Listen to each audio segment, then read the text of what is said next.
outsider art. Let me, a little background. I was in advertising in the past, generally hiring illustrators independently to do work for my clients. I would fill in once in a while, making me a semi-professional artist, I suppose. But 6 years ago, I started on a journey to utilize public space, which by law, art is covered by the First Amendment. Visual art is. Had some difficulties in St. Augustine, Florida, our nation's oldest city, my adopted city. We have had battles in the courtroom, battles outside in the streets, actually, if you recall, getting arrested and handcuffed a number of times because I'm displaying my art and offering it for sale, just like a newspaper would be offered for sale. Small little setup. Sometimes I would paint. Sometimes I would just enjoy the Spanish moss and the beautiful days that we have in a beautiful city called St. Augustine. The courts had ruled always in favor of the visual artist if you get to the federal level, but you don't necessarily get that kind of validity with the county court. So we had to take it into federal court at one time, and it's become a bone of contention with the city. You can display your art, they finally acknowledge, but you can't sell it. The reason being that they say it's a safety hazard, that we may block access to sidewalks and so forth. Well, that's already covered under certain ordinances, and we certainly don't want to do that. The fact that we collect money, though, does not have anything to do with health and safety. Matter of fact, the courts have already ruled in the federal cases that, of course, an artist collects money just like a newspaper collects money. That's how you create art. You create more art with that. So here in St. Augustine, a beautiful, picturesque town, if anybody's ever visited here, we used to have artists set up easels and paint some of the beautiful buildings in the area.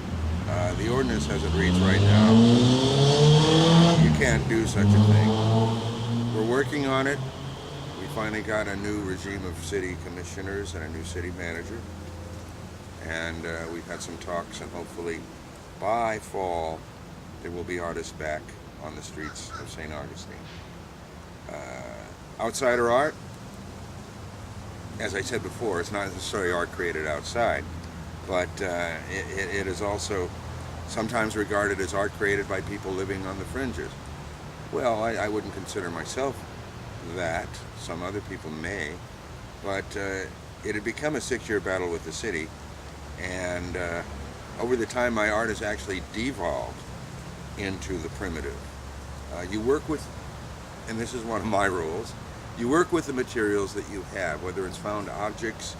You try to paint what's in your world. If I went and started painting pictures of black folks picking cotton in a cotton field, as is a lot of outsider art, folk art, that would be false. You paint what's in your world, and you think not of marketability. You can't do that. There used to be a group of black African American artists back in the 50s and the 60s who painted who painted and then sold their work, since they weren't in galleries. They sold them alongside the highway, and they were called the Highwaymen, hence somebody gave them that label. Frankly, they went from, because of the marketing, they went from what I would call an outsider artist to mainstream art. A lot of that art was formula. It certainly was interesting, but you'll see a lot of the works in older hotels and so forth. And since galleries and dealers have gotten a hold of it, it has become overpriced collectible.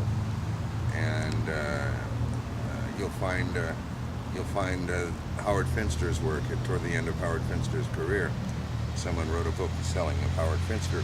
When an artist, it seems to me, starts creating work to see, gee, this will sell, well, then they're no longer a naive artist or a primitive artist or an outsider artist.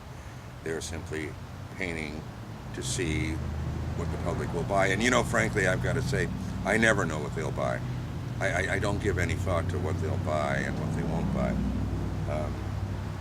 I painted a picture of my dog who died recently, and again, another rule is if I'm going to spend these days more than an hour on a painting, it's not so. It was painted with house paint on a little cedar board.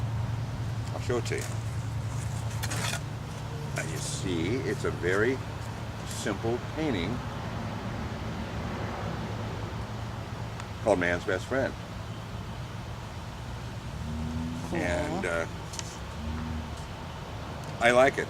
And when I talk to other artists who call themselves outsider artists, the most important audience is themselves. And